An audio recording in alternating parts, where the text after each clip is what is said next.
Welcome back, ladies and gentlemen, and thank you very much for your greatest and consistency. Now, in this video, I want us to look at the bigger picture of the deaths, the assassinations, the killings, and the immature death. Let me start by saying this, that of course we know very well that a lot of people have died. Most of the people, some of them have been killed, some have been assassinated, but all in all, one thing I'm very sure of is that a time will come that all of us will have to die. The question that you all need to ask ourselves is that how are you going to die, or when are you going to die? Whenever you go out in the morning and you come back in the evening, one thing that you have to do is to thank God, because most of the people are killed outside there. Some of them are dying on road accidents, but you are safe. Now, people talk about the immature death, but we've never known how immature death comes. According to my understanding, I believe and I know that immature death normally comes maybe through the cause of accidents, maybe sickness, or assassination. But now in this case, I want us to talk about the assassination, because that is one of the major things that is very much rampant in our country or in our countries. Just recently, in less than 6 months, the member of parliament of Kasipul, that is Ongondowere, was assassinated. Nobody knows who killed him, but according to the information is that he was killed. The government told us that they've done investigation and already they have the culprit or the suspect who was being connected with the assassination. Up to date, we've never known or we've never heard whether it was true or it was just government's PR. On 9th, at around 5:30 p.m., one of the greatest lawyer was killed on a cold blood, was murdered, shot 8 times on the neck by an unknown assassin, whom up to now nobody knows who sent him, why he was sent, when he was sent, and who wanted this man dead. Whether it was a politician, whether businessman, whether family member, or anybody on his circle or in his circle, nobody knows. Kipchumba Murkomen told us that they already have, or they already know, the person that killed the lawyer Mobu. But I want us to ask ourselves, because I was trying to look at, to read some article here, and I was trying to find a ways who could have done this or why. And here is the thing. You know, I've realized something, that whenever such kind of things happen, most of the mainstream medias don't give out the clear information. They try to look at ways on how they can blame the person that have been killed or murdered. You see, like they want to tarnish the name of the person that has been killed. Yani kwa mfano, mtu ameuawa. Kwa mfano sasa, kama sasa hivi lawyer Mobu was killed. Imagine now they're trying to tell us that the reason as to why this man was killed by people whom he was owing. And I was like, God damn it. The late lawyer had been blacklisted by banks and had resorted to borrowing from Shylocks and credit companies. In most cases, the interest on the loans acquired by lawyer MBOBU'S ballooned to 10 times the principal amount. 5 years ago, Shalo borrowed 10 million Kenya shillings from a Shylock. Over 2 years, he defaulted on payments, although made sporadic remittances amounting to 24 million Kenya shillings. According to a close friend who tried to mediate, the lawyer stopped paying altogether, and by the time of his death, he owed the Shylock 72 million Kenya shillings. In yet another case, civil case E284 of 2023, Chalo faced judgment delivered on March 13, 2025 at the Milimani Commercial Courts. The dispute began in December 2021 when Korat Africa, a church-based organization, hired him to oversee the sale of 2 prime parcels of land in Karen valued at 250 million Kenya shillings. The entire purchase price was paid into Chalo's farm account. While he released 153 million Kenya shillings, he withheld 97 million Kenya shillings. Korat Africa sued, demanding not just the balance but also interest, penalties and costs. In his defense, Chalo admitted receiving the money but claimed it was lieu for legal service. The final judgment ordered him to pay 97 million Kenya shillings plus interest, allowing him to retain only 8.7 million Kenya shillings as legal fees. Chalo's troubles did not end there. A Somali Shylock who had lent him 17 million Kenya shillings for a ranch project was demanding full payment. The handshake loan had ballooned to 52 million Kenya shillings. And in August last year, another client sued Chalo over 40 million Kenya shillings awarded through arbitration. The funds were sent to his farm but never released. So you want to tell us that right now, if you are owing somebody over 10 million shillings, that person will come to kill you simply because you are owing the person. According to me, I understand that ikiwa una hela ya mtu ama iwapo una pesa ya mtu ambayo deni, yani kwa mfano iwapo una deni, kile ambacho kinapaswa kufanya ni rahisi sana. What needs to be done or what that person needs to do is to protect you at all costs, to make sure that you return the money that you borrowed. That is it. The person must protect you at all costs to make sure that you return the money that you borrowed. Because he knows that akikuua, where will he get his money? Where will he get his refund? Lakini tunadanganywa hapa. After the killing, they divert their attentions from the truth. They want to hide the truth. And that is why sometimes a lot of people normally say that tumechoka na mainstream medias. How many people are tired with the mainstream medias? Because there are a lot of things that the mainstream medias normally hide. They hide the mainstream medias, truth be told. I was once there. Mainstream medias hide a lot of things. They really hide a lot of things that they don't want us, they don't want normal citizens, they don't want citizens to know. Look at the time that kulikuwa na demonstrations. What happened? Si kulikuwa na order that mainstream media are not supposed to go live to show what was happening, to show demonstration live. Si zilifanyika. And then they come and cover up. Let me tell you something.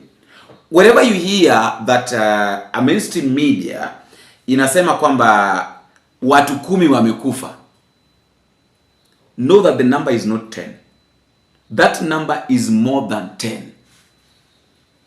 Hii 10 mnaambiwa tu hapa, but hao watu unazapata watu wamekufa hata kama ni 50 hata 100. But they can't tell you that.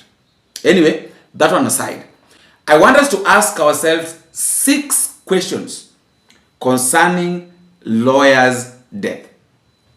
Question number 1 is this: was the lawyer one of those sent to pressure Wafula Chebukati?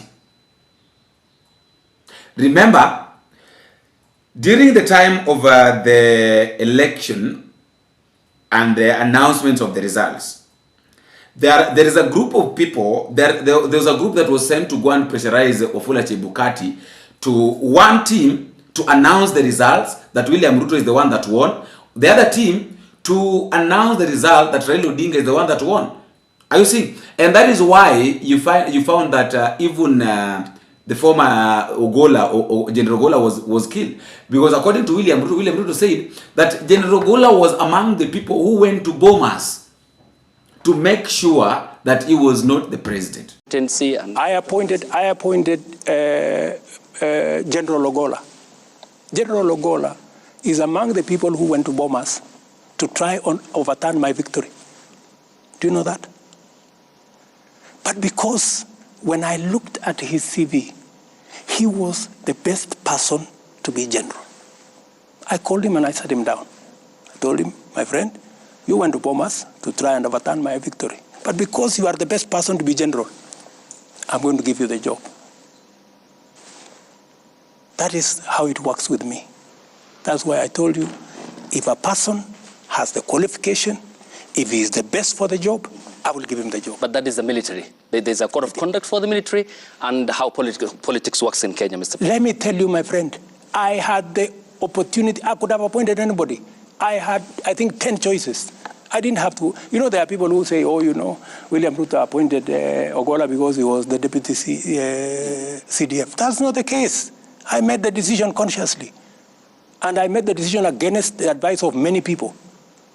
Many people told me, you should not give this, you should not reward this kind of behavior. Okay. But, you know, I also must be sensitive. What exercised my mind? This gentleman has a good track record. And in fact, when I spoke to him, and it's not something that I should be talking about, but because you have asked a good question. What exercised my mind is this gentleman, yes, he may have made a mistake. Maybe because the commander-in-chief that time told him what to do.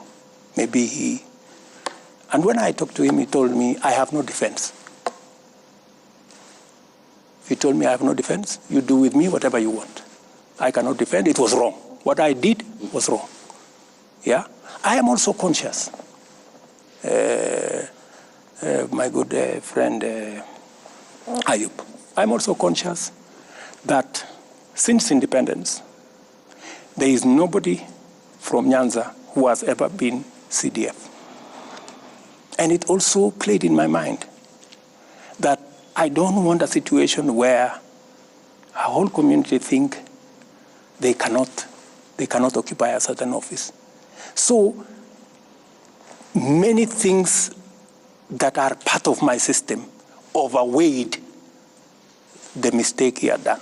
Okay. You know, so I want to tell you that I make very sensitive appointments. I make very deliberate appointments. Many of the... That is exactly what he said.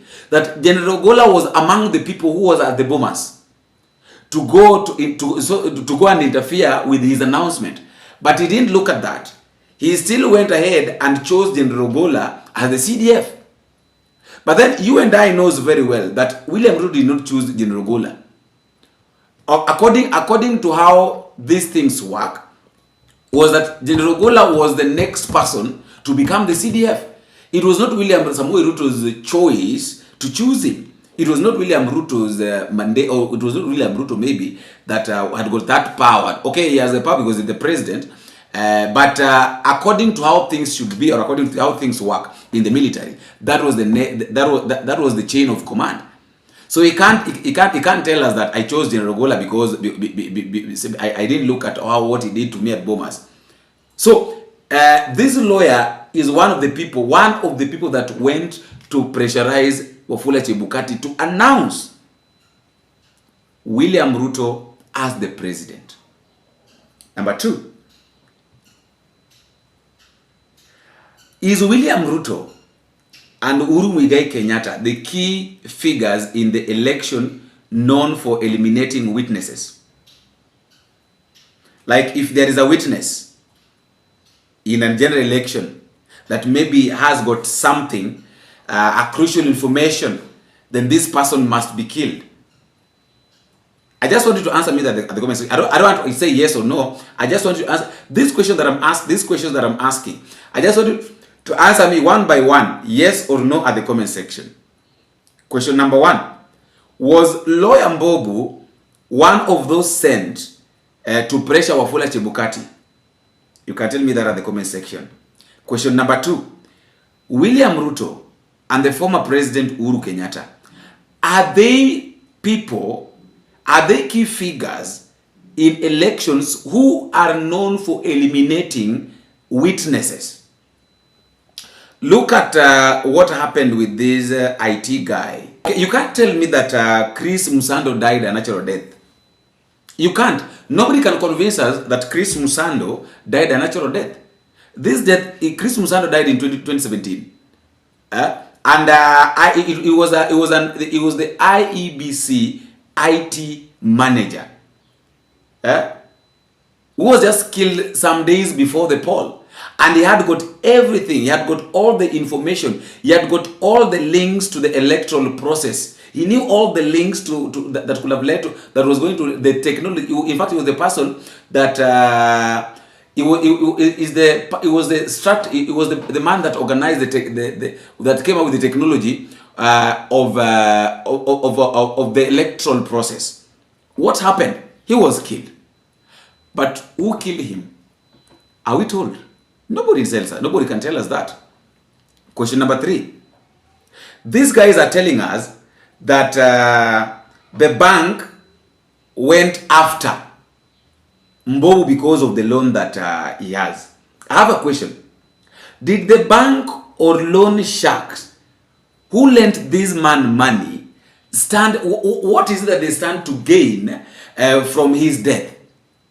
Is there anything that you lend somebody money and then you go and kill this person? Is there anything that you gain by killing the person that owes you money? Is there anything that you gain? We are not fools. The 4th question. Now, you say that the people that he owes money kill him. Now, after killing him, will their money will their debt be settled? How? You've killed me. I'm the person who owes you money, and then umekuja ukaniua. How do you expect to get your money back? Na ushaniua na mimi ni mwenyewe ndo mlilikopa pesa. The 5th question. Who had the motive to kill this lawyer? You know, this thing, we really need to ask ourselves these things. Who had the motive?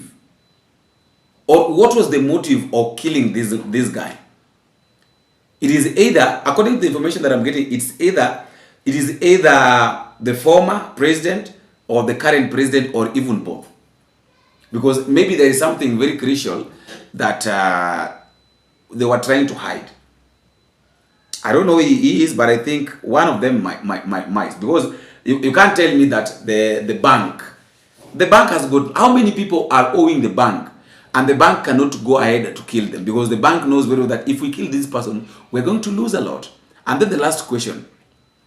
Who had the capability to track this man's phone and monitor his movements? This is now where the Safaricom comes in. This is now where sometimes we normally blame the Safaricom, because Safaricom are the people that now normally do the tracks, the trackings. We make calls, they know, they have got all the data of how you make calls, where you are, all these things. So all these things were being done by the government, of course. So that one can answer your question, that there is somebody right now among us, the two. I've not said the person, I've not mentioned anybody's name, but according to the last question that I'm asking, that who had the capability of tracking this man's phone and monitor his movements? Of course, it's the government. Obviously, it's the government. You can't tell me somebody is coming from somewhere to track this guy or trying to track anything that this guy is doing. It is the government. That one answers our question. So Safaricom are also yet to answer a lot of questions concerning this guy's death, because there are a lot of things that they might be hiding. There are a lot of things that you can't tell me that, oh, simply because now this guy has got a real estate, you know, the debts is going to be settled, the loans, you know, Shark will use his estate. So seriously,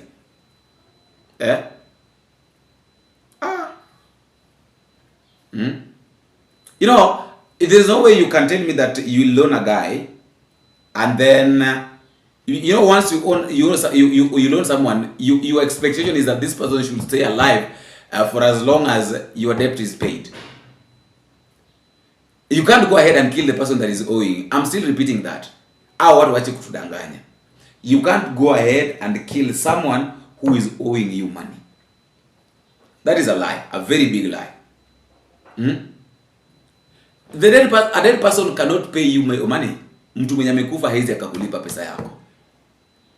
This person should stay alive for him to pay you money. I really don't know what to think. I really don't know what you think.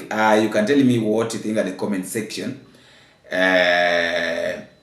But you know, there is also something that under this, you know, all these loans and all this, I've come to understand that you see all these people. I've not said that it's bad, but majority of these guys wanaishi kwa a lot of loans.